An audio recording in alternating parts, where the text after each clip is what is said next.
بسم اللہ الرحمن الرحیم۔ السلام علیکم ورحمۃ اللہ وبرکاتہ۔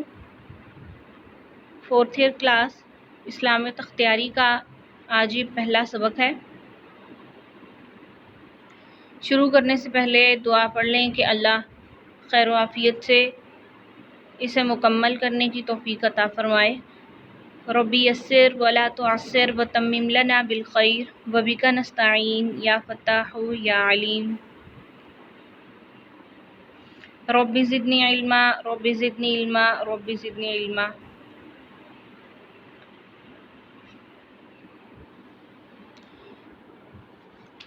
طالبات،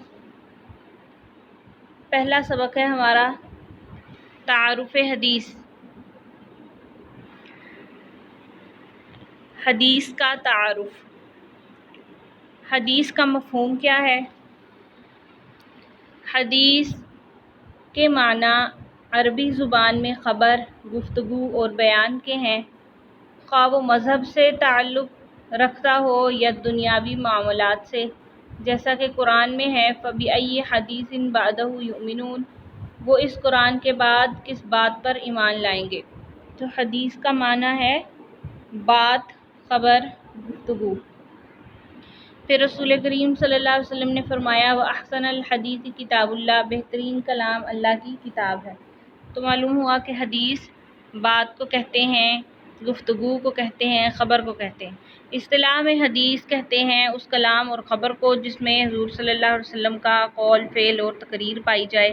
پھر حدیث کی 3 قسمیں ہیں: حدیث قولی، حدیث فعلی اور حدیث تقریری۔ حدیث قولی وہ جس میں رسول اللہ صلی اللہ علیہ وسلم کا فرمان یا بیان مبارک ہو۔ فعلی حدیث وہ جس میں آپ صلی اللہ علیہ وسلم نے کوئی کام کر کے دکھایا ہو، جس میں حضور صلی اللہ علیہ وسلم کا فعل ہو۔ تقریری حدیث وہ حدیث ہوتی ہے جس روایت میں آپ صلی اللہ علیہ وسلم کی تقریر کا ذکر ہو، اسے تقریری حدیث کہتے ہیں۔ تقریر یعنی وہ کلام یا کام جو صحابہ کرام نے آپ صلی اللہ علیہ وسلم کے سامنے کیا یا کہا اور آپ نے اس پر پسندیدگی کا اظہار فرمایا یا خاموشی اختیار کی، اور صحابہ کرام کو اس عمل کو کرنے پر منع نہیں فرمایا، تو یہ سب باتیں تقریری حدیث میں شامل ہیں۔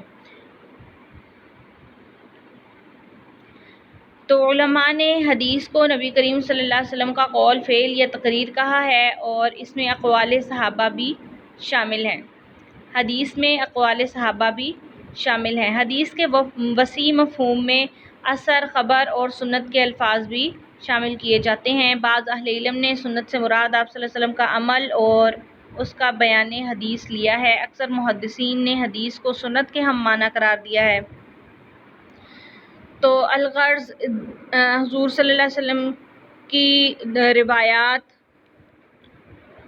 اور دینی روایات، یہ سب علم الحدیث کہلاتے ہیں۔ اس کے بعد ہے حجیت حدیث۔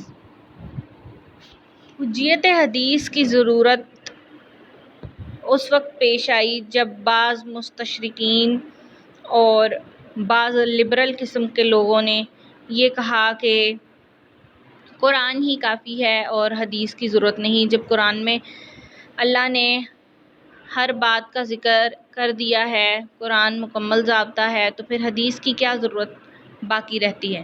تو ان کا جواب دینے کے لیے ہم واضح دلائل کے ساتھ حدیث کی حجیت کو پیش کریں گے کہ حدیث کس طرح سے ضروری ہے اور قرآن کے معنی کو حدیث کے بغیر سمجھا نہیں جا سکتا۔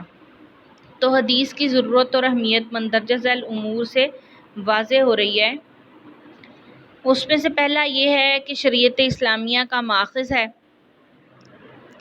قرآن مجید کے بعد حدیث شریعت کا دوسرا ماخذ ہے، اور ایک حدیث بھی اس پر دلالت کرتی ہے کہ جب حضرت معاذ بن جبل کو یمن کا گورنر مقرر کیا گیا تو رخصت کرتے وقت آپ صلی اللہ علیہ وسلم نے پوچھا کہ تم فیصلے کیسے کرو گے؟ انہوں نے عرض کیا یا رسول اللہ، قرآن سے فیصلے کروں گا۔ آپ صلی اللہ علیہ وسلم نے فرمایا کہ اگر قرآن میں اس مسئلے کا حل نہ ہو تو انہوں نے کہا کہ میں سنت کے مطابق فیصلے کروں گا۔ تو فرمایا کہ اگر سنت میں بھی اس مسئلہ کا حل نہ پاؤ تو کیا کرو گے؟ تو حضرت معاذ نے کہا کہ اپنی رائے سے اجتہاد کروں گا۔ پھر حضور صلی اللہ علیہ وسلم نے ان کی تعریف فرمائی اور کہا کہ خدا کا شکر ہے جس نے رسول اللہ صلی اللہ علیہ وسلم کے فرستادہ کو اللہ کے رسول صلی اللہ علیہ وسلم سے موافقت کی توفیق عطا فرمائی، یعنی آپ صلی اللہ علیہ وسلم بھی ایسے ہی سوچتے تھے جیسے حضرت معاذ نے ان کی موافقت کی۔ دوسرا یہ ہے کہ حدیث قرآن کی تفسیر ہے۔ حدیث قرآن سے الگ نہیں ہے بلکہ اس کی تشریح اور تفصیل ہے۔ مثال کے طور پر اللہ تعالیٰ نے 100 سے زائد مقامات پر نماز پڑھنے کا ذکر فرمایا، لیکن قرآن میں یہ موجود نہیں ہے کہ نماز کس طرح پڑھی جائے، نماز کیسے پڑھنی ہے، اس کا ذکر ہمیں حدیث سے ملتا ہے، اور اس کا طریقہ بھی آپ صلی اللہ علیہ وسلم نے سکھایا، جیسے فرمایا صلو کما رأیتمونی اصلی۔ اور قرآن میں ذکر ہے حج کا، لیکن یہ موجود نہیں ہے کہ حج کیسے کرنا ہے، یہ آپ صلی اللہ علیہ وسلم نے ہمیں سکھایا۔ اس کے بعد نمبر 3 ہے ہمارے پاس قرآن فہمی کے لیے حدیث کی ضرورت ہے۔ قرآن فہمی کے لیے حدیث کی ضرورت ہے کس طرح؟ اگر حدیث اور سنت کو ناقابل اعتبار ٹھہرا دیا جائے اور یہ کہا جائے کہ اس کی ضرورت نہیں ہے، تو قرآن کی بہت ساری آیات کا مفہوم اور مطلب ہماری سمجھ میں نہیں آئے گا۔ جیسے کہ قرآن مجید میں اللہ نے فرمایا کہ جب اللہ تم سے وعدہ کر رہا تھا کہ 2 جماعتوں میں سے ایک تمہارے قبضے میں آئے گی، تو اس سے ہمیں یہ پتہ نہیں چلتا کہ ان 2 جماعتوں میں سے ایک جماعت کون سی تھی۔ تو اس کا ذکر ہمیں سیرت سے ملتا ہے کہ وہ 2 جماعتیں، ایک طرف بدر کے موقع پر تجارتی قافلہ تھا اور دوسری طرف 1000 کفار کا لشکر تھا۔ اور جیسے غزوہ تبوک کا ذکر قرآن میں موجود ہے کہ وہ 3 لوگ جو پیچھے رہ گئے تھے، لیکن وہ 3 لوگ کون تھے اور مکمل واقعہ قرآن میں موجود نہیں، قرآن میں اس کی مکمل تفصیل نہیں ہے، بلکہ اس کی تفصیلات ہمیں احادیث نبوی سے معلوم ہوتی ہیں۔ اور قرآن میں بھی اللہ نے اطاعت نبوی کا حکم دیا، قرآن میں بار بار رسول اللہ صلی اللہ علیہ وسلم کی اطاعت اور اسوہ حسنہ کی پیروی کو لازمی قرار دیا۔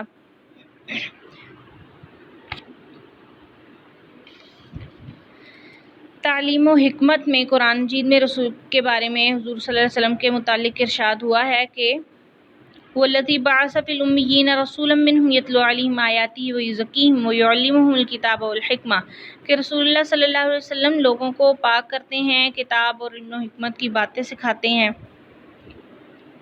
اور اس سے صاف ظاہر ہے کہ حضور صلی اللہ علیہ وسلم کی احادیث اور سنت حجت ہیں اور قرآن کی تفصیل اور تشریح ہیں۔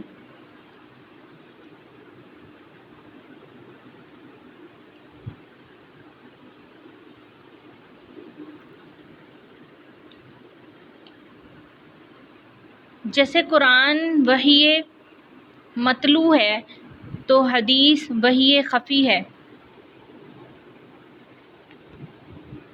حضور صلی اللہ علیہ وسلم کا ہر قول، ہر عمل اللہ کے ارشاد کے مطابق ہے، اللہ کے حکم کے مطابق ہے۔ اللہ نے خود فرمایا قرآن میں وَمَا يَنطِقُ عَنِ الْهَوَىٰ إِنْ هُوَ إِلَّا وَحْيٌ يُوحَىٰ۔ تو قرآن حکیم سے بھی یہ بات ثابت ہو گئی کہ حضور صلی اللہ علیہ وسلم پر قرآنی آیات کے علاوہ بھی وحی نازل ہوا کرتی ہے، اسے وحی خفی کہا جاتا ہے، اور وہ ہے حدیث اور سنت۔ اور خلفائے راشدین بھی حدیث کو یہی حیثیت دیتے تھے، چنانچہ خلیفہ اول حضرت ابوبکر صدیق رضی اللہ عنہ کا طرز عمل یہ تھا کہ جب ان کے سامنے کوئی معاملہ پیش ہوتا تو پہلے کتاب اللہ میں تلاش کرتے، اگر حکم وہاں سے نہ ملتا تو سنت رسول اللہ میں اس کی نظیر تلاش کرتے، اس کی کوئی مثال تلاش کرتے تھے۔ اور ائمہ اربعہ کا تمسک بالحدیث، یعنی ائمہ اربعہ بھی حدیث کو کس طرح سے لیتے تھے اور کتنی سختی سے اس پر عمل کرتے تھے۔ امام بہقی المدخل میں بسند صحیح حضرت عبداللہ بن مبارک سے نقل کرتے ہیں کہ میں نے امام ابو حنیفہ کو یہ فرماتے ہوئے سنا اذا جاءنی النبی فعلی الرأس والعین۔ امام اعظم فرمایا کرتے ہیں جو بات حضور صلی اللہ علیہ وسلم سے منقول ہے وہ بسر و چشم تسلیم ہے، ہماری سر آنکھوں پر ہے۔ اذا صح الحدیث فہو مذہبی، اور فرمایا کہ جب صحیح حدیث موجود ہو تو میرا مذہب وہی ہے۔